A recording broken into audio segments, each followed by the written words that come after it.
മദീനയുടെ മണവാളന്റെ പൊന്നുപോലെ ഫാത്തിമ ബീവി റളിയല്ലാഹു തആല അൻഹു അലി റളിയല്ലാഹു അൻഹു ഒരു ദിവസം തന്നെ ജോലി കഴിഞ്ഞ് വീട്ടിലേക്ക് വരുമ്പോ ഒരു ഭക്ഷണത്തിന്റെ മാവ് കൊണ്ടുവരികയാ.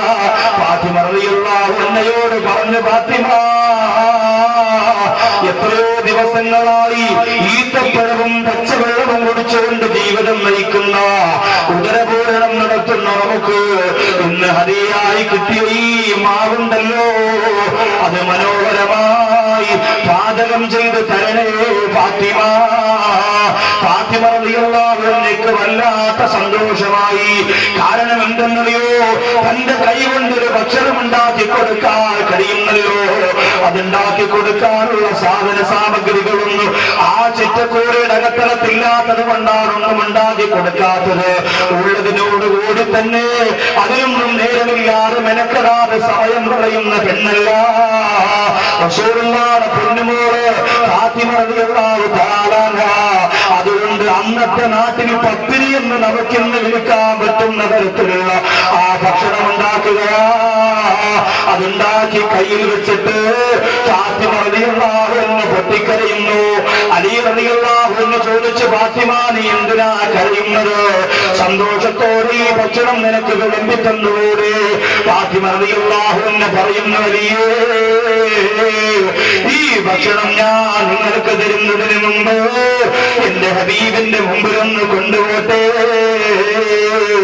ജീവിതത്തിലാദ്യമായി ഫാത്തിമയുടെ കല്യാണം കഴിഞ്ഞിട്ട് സ്വന്തം കൈകൾ കൊണ്ട് നിർമ്മിച്ചുണ്ടാക്കിയ മനോഹരമായ ഈ ഭക്ഷണം ഞാൻ എന്റെ റസൂലിന് കൊടുക്കട്ടെ, അല്ലാഹുവിന്റെ ഹബീബിന് സന്തോഷമാകുമല്ലോ എന്ന് പറഞ്ഞുകൊണ്ട് കാരുണ്യത്തിന്റെ നിറദീപത്തിന്റെ മുന്നിലേക്ക് ഫാത്തിമ റളിയല്ലാഹു തആല കടന്നു ചെല്ലുമ്പോ വഖാമ ഇലൈഹാ, ഫാത്തിമ റളിയല്ലാഹു അൻഹ വരുന്നത് കണ്ട് അല്ലാഹുവിന്റെ റസൂൽ എഴുന്നേറ്റ് ഒന്ന് സ്വീകരിക്കുകയാ. എന്നിട്ട് ഫാത്തിമയോട് ചോദിച്ചു, ഫാത്തിമ, നിന്റെ കയ്യിലെന്താ മറച്ചു പിടിച്ചിരിക്കുന്നത്? ഫാത്തിമ റളിയല്ലാഹു അൻഹ പറഞ്ഞു, യാ റസൂലല്ലാഹ്, ഈ ഫാത്തിമയുടെ കൈകൊണ്ടുണ്ടാക്കിയ പത്തിരിയാണ് നബിയേ. അങ്ങേക്ക് തരാതെ കഴിക്കാൻ എന്റെ മനസ്സനുവദിക്കുന്നില്ല, അങ്ങേക്ക് തരാതെ കഴിക്കാൻ എനിക്ക് തോന്നുന്നില്ല.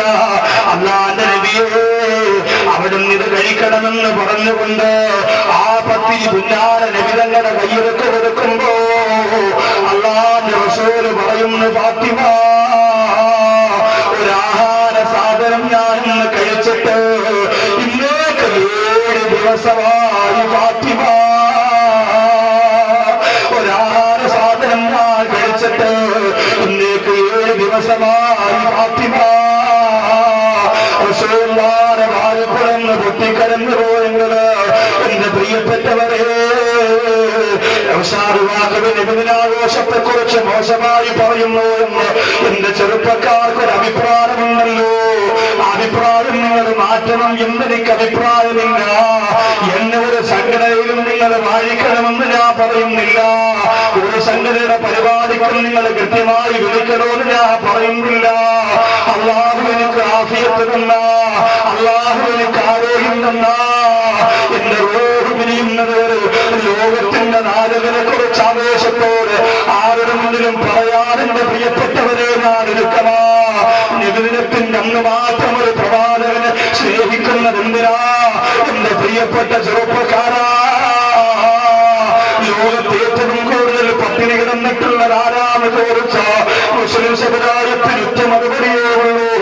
അത് ഫലസ്തീനിലെ ഇന്തിഫാദയുടെ മക്കളല്ല, മദീനയുടെ രാജകുമാരൻ നബി മുഹമ്മദ് മുസ്തഫ പച്ചില കഴിച്ചിട്ട് സഹാബത്ത് ആട് കാട്ടിക്കുന്ന പോലെ കാട്ടിച്ച ചരിത്രമുണ്ടല്ലോ.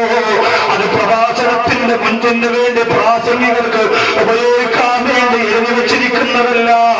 അല്ലാഹുവിന്റെ ഹബീബിനെ കുറിച്ച് പറയുമ്പോ അത് പറയാതിരിക്കാൻ നിവർത്തിയില്ല. പ്രിയപ്പെട്ടവരെ, വഴിയോ പോകുന്നവരിൽ നിന്നൊക്കെ പണം പിരിച്ചിട്ട് എന്തിനാ നിബിദിന ചോറ് വെക്കുന്നത്? നിന്റെ കയ്യിലുണ്ടെങ്കിൽ വെച്ചു കൊടുത്താ പോരെ, നിന്നെ കൊണ്ട് കഴിയോക്കി വെച്ചു കൊടുത്താ പോരെ.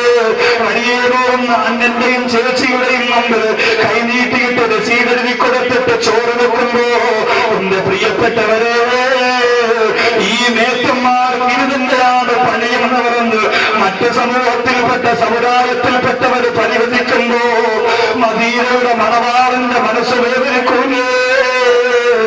നിന്റെ പണമെടുക്കണോ, നമ്മുടെ പണമെടുക്കണോ? നമ്മൾ നഷ്ടപ്പെട്ട പൊളിക്കുണ്ടാക്കിയ പണമുണ്ടല്ലോ, ആ പണമെടുത്തിട്ട് എത്ര ചെറുത് ബിരിയാണി വേണമെങ്കിലും വെച്ചു കൊടുത്തോ. എന്നിട്ട് ആ ഒരു ദിവസം അങ്ങ് കഴിയുമ്പോ ഘോഷയാത്രക്കിടയിൽ പോലും കല്ല് കുടിച്ചുകൊണ്ട് ബോധമില്ലാതെ മറന്നു വീണവർ കേരളത്തിന്റെ അപമാനമാണ് മുസ്ലിങ്ങളാ പ്രിയപ്പെട്ടവര്. അള്ളാന്റെ റസൂലിന് അങ്ങനെയുള്ളവരെ വ്യക്തിയായിട്ട് ഞാനും നിങ്ങള് എന്ത് മുതലാ മനസ്സിലാക്കി തുടങ്ങിയത്? വേണ്ട വേണ്ട, അള്ളാന്റെ ഹബീബിനെ മനസ്സറിഞ്ഞ് സ്നേഹിക്കുന്നവര് വിധങ്ങളുടെ റബീലിന്റെ ഒരു 12 ഉണ്ടല്ലോ. ഒന്നാവുന്ന റബീലിന്റെ ഒരു 1 കണ്ണീരാ. എന്നിട്ട് ഈമാനുള്ളവരുടെ ആഘോഷം കാണുമ്പോഴറിയാ, ഇഷ്ടത്തുള്ളവരുടെ ആഘോഷം കാണുമ്പോഴറിയാ. അവർ 10ഉം 20ഉം വയസ്സായ പെൺകുട്ടികളെ അണിയിച്ചൊടിക്ക റോഡിലൂടെ നടത്തില്ല. അവർ 20ഉം 25ഉം വയസ്സായ ചെറുപ്പക്കാര് സിനിമാറ്റിക് ഡാൻസ് പോലും തോക്കുന്ന രീതിയിലുള്ള ഡെഫ്മുട്ട് നടത്തില്ല. ബ്രേക്ക് ഡാൻസ് നിബിദിനത്തിന്, എന്റെ പ്രിയപ്പെട്ടവരെ, നിബിദിനത്തിന് ഒരു പാട്ടിടാ. ഒരു പോതന്നാൽ നീ എന്റെ കൂടെ പോരുമോ? നബിയോട് ചോദിക്കാണ്, ഒരു പൂതന്നാ കൂടെ ഒരു നബിദിനത്തിന് നമ്മുടെയൊക്കെ പള്ളികളുടെ നടകളിൽ, റോഡുകളിൽ, വീടിന്റെ ജംഗ്ഷനുകളിൽ പ്രിയപ്പെട്ട സഹോദരിമാര് നാണം മറച്ചും മറയ്ക്കാതെയും വന്നു നിന്നതൊക്കെ കാണുമ്പോ അള്ളാഹുവിന്റെ റസൂലിനെ അങ്ങനെയാണോ പ്രീതിപ്പെടുത്താറുള്ളത്?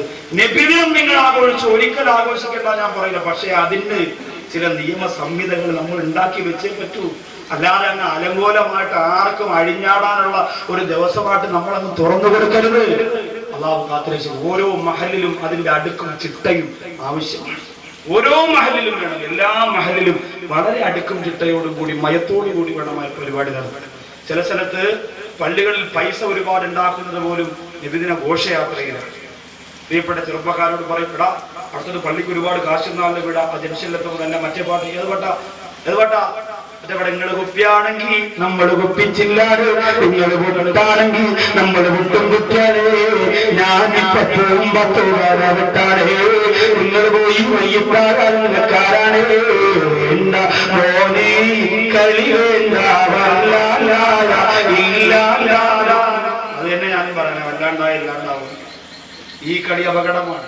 മാപ്പിളപ്പാട്ടിനും അല്ലെങ്കിൽ ദഫ്മുട്ടിനും ഒക്കെ ഇതേ ഉള്ളൂ. നമുക്ക് എത്ര റഹ്മാൻ വരെ തോറ്റുപോകുന്ന സംഗീതം ഇട്ടിട്ടല്ലേ നിബിധങ്ങളെ നമ്മൾ വിളിക്കുന്നത്.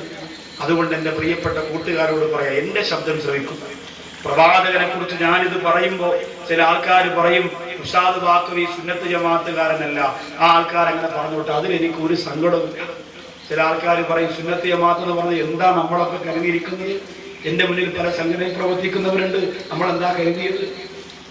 നമ്മളെന്താ സുന്നത്ത് ജമാഅത്ത് എന്ന് പറഞ്ഞാൽ കരുതിയത്? ഒരു നിബിധനത്തിൽ നിന്ന് രാവിലെ മുതൽ രാത്രി വരെ നമ്മൾ റോഡിൽ കിടന്ന് അഴിഞ്ഞാടുന്നതാണ് സുന്നത്ത് ജമാഅത്ത് എന്ന് പറഞ്ഞാൽ. മദീനയിലേക്ക് ചെന്നിട്ട് തിരിച്ചു വരണം, അപ്പോഴാണ് സുന്നത്ത് ജമാഅത്ത് കിട്ടുക. അവിടെ ഒന്ന് പോയിട്ട് വരണം. നമ്മുടെ നാടും നഗരവും ഒന്നും കണ്ടതുപോലെയല്ല എൻ്റെ പ്രിയപ്പെട്ട സഹോദരങ്ങൾ. അള്ളാന്റെ ഹബീബിനെ യഥാർത്ഥ സ്നേഹം മനസ്സിൽ നിന്ന് വരുന്ന ഒരു നബിദിനാഘോഷം ഓരോ പള്ളികളിലും ഓരോ ഉസ്താദുമാരും ഓരോ പള്ളി പരിപാലകരും നേതൃത്വം കൊടുക്കേണ്ടത്. അല്ലാതെ ഇന്നലെ വരെ പള്ളി കയറാത്തവരും അടിയുണ്ടാക്കാനും ബഹളം വയ്ക്കാനുള്ള ഒരു ദിവസമായിട്ട് അതിനെ നമ്മൾ അങ്ങനെ അടിച്ചു വിട്ടുകൊടുക്കരുത്. അള്ളാന്റെ ഹബീബിനെ മറ്റുള്ളവർക്ക് ചവിട്ടിത്തേക്കാൻ ഞാനും നിങ്ങൾ വിട്ടുകൊടുക്കരുത്. അള്ളാഹു കാത്തുരക്ഷിക്കുമാറാകട്ടെ. ഞാനിത് ഒരു സ്ഥലത്ത് പറഞ്ഞപ്പോ ഒരു മുസ്ലിം ചെറുപ്പക്കാരൻ എന്നോട് ചോദിച്ചു, കള്ളുകൂടിയ നബിദിനത്തിന്റെ അന്ന് നബിയെ ബഹുമാനിച്ചത് കൊണ്ട് അള്ളാഹു സ്വർഗത്തിലേക്ക് വിടൂലേ ഉസ്താദേ എന്നാണ് സംശയം. എന്നാലും ഇതൊന്നും നന്നാവണമെന്നല്ല, നമ്മുടെ ഈ ആഘോഷങ്ങളൊക്കെ ഒന്ന് നന്നാക്കിയെടുക്കണമെന്നല്ല. എല്ലാ കുടിയന്മാരും വരട്ടെ എന്ന് അവർ പറഞ്ഞു. അത് മാറ്റിയിട്ട് വരാനല്ല പറയാം. ഞാൻ പറയുന്നത് അതേ ഉള്ളൂ പ്രിയപ്പെട്ട. എന്തിനാ എല്ലാം ഇങ്ങനെ തിരിച്ചു ചിന്തിക്കുന്നത്? അത്രയ്ക്ക് തല വെളിവില്ലാതായി പോയ നമ്മുടെ എന്തും മസ്താ നമ്മുടെ തലയിൽ പിശാച് പോലും വെച്ച് തന്നത് ചിന്തിച്ചുകൂടെ നമുക്ക്? അടിസ്ഥാനപരമായ എന്റെ പ്രിയപ്പെട്ടവർ അള്ളാന്റെ ഹബീബിനെ സ്നേഹിച്ചുകൊണ്ട് തന്നെ നമ്മുടെ രംഗത്തിറങ്ങണം. പക്ഷേ അള്ളാന്റെ ഹബീബിനെ നോവിപ്പിക്കരുത്. അള്ളാന്റെ ഹബീബിന്റെ മനസ്സുകൊണ്ടാൽ പിന്നെ പിന്നെ ആരെ പ്രീതിപ്പെടുത്താനാ ദീനിൽ പ്രവർത്തിക്കുന്നത്? റസൂലുള്ളാഹിയുടെ മനസ്സ് വേദനിച്ചപ്പോ ആകാശം പൊട്ടിക്കരഞ്ഞ് മലക്കിറങ്ങിയില്ലേ?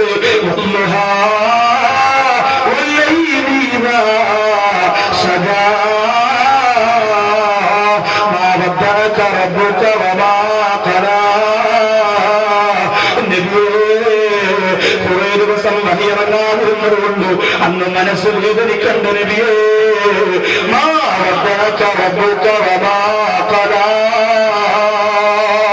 അന്നേ അല്ലാഹുവിന്റെ റസൂലേ, അന്നേ അല്ലാഹു വിടുന്നിട്ടില്ല നബിയേ എന്ന് പറഞ്ഞുകൊണ്ട് അല്ലാഹു സമാധാനിപ്പിച്ചെങ്കില് ആ റസൂലുള്ളാഹിയെ വേദനിപ്പിക്കല്ലേ, ആ റസൂലുള്ളാഹിയെ സങ്കടപ്പെടുത്തല്ലേ. ഫാത്തിമ റളിയല്ലാഹു അൻഹയോട് പൊന്നാര നബി തങ്ങൾ പറയുകയാ, ഫാത്തിമ 7 ദിവസം കഴിഞ്ഞിട്ട് ഞാൻ ആദ്യം കഴിക്കുന്ന ഭക്ഷണം ഇതാണ് ഫാത്തിമ. അതുകൊണ്ട് സഹോദരങ്ങള്, ഭക്ഷണത്തിന്റെ വിഷയത്തിൽ നമുക്ക് മര്യാദ പറയണം. ഇന്ന് ഭക്ഷണത്തിന്റെ രൂപവും ഭാവവും ഒക്കെ മാറിയിട്ടുണ്ട്. ഇന്ന് രാവിലെ ഭക്ഷണം കഴിക്കുന്നത് ഏത് ഭക്ഷണമാ? കുത്തി തിന്നുന്ന ഭക്ഷണം. എല്ലാവരുടെ കയ്യിലും ആയുധവുമായിട്ടാണ് മമ്മി നിറങ്ങിയത്. മമ്മി റെഡിയായോ? മോളൂട്ടം വരും. പണ്ട് പഴങ്കഞ്ഞി ഉരുട്ടി അടിച്ച വാപ്പാറ ചെറുമക്കളുടെ കാര്യമായി പറഞ്ഞു. ആ ഒരു അവസ്ഥയാ. അങ്ങനെയൊന്നും കഴിക്കണ്ടെന്നല്ല ഞാൻ. ആഹാരത്തിനോട് ചില മര്യാദയുണ്ട്. എല്ലാവർക്കും ഇഷ്ടമെന്താ? ബുഫേ. പാവപ്പെട്ട ഭർത്താവിന്റെ ഭാര്യ കല്യാണത്തിന് പോയി വരും. ഭർത്താവ് ചോദിക്കും, എന്തായാലും അവിടെ ഭക്ഷണം? അവിടെ ഭക്ഷണം ബുഫേ. നിന്നുകൊണ്ട് ഇഷ്ടമുള്ളതെടുത്ത് കഴിക്കാം. അതാണ് ബുഫേ. അതാണ് എല്ലാവർക്കും ഇഷ്ടം. അതുകൊണ്ട് എന്റെ സഹോദരങ്ങളെ, ഭക്ഷണത്തിൽ നമ്മൾ നിയന്ത്രണം വരണം. മര്യാദയ്ക്ക് പിന്നെ ഈ രീതിയോട് മര്യാദയോടുകൂടി അടിമ ഒരു യജമാനന്റെ മുമ്പിൽ ഇരിക്കുന്ന ബഹുമാനത്തോടുകൂടി ഭക്ഷണത്തിന്റെ മുമ്പിൽ നിങ്ങൾ ഇരിക്കണം എന്ന് അല്ലാഹു റസൂൽ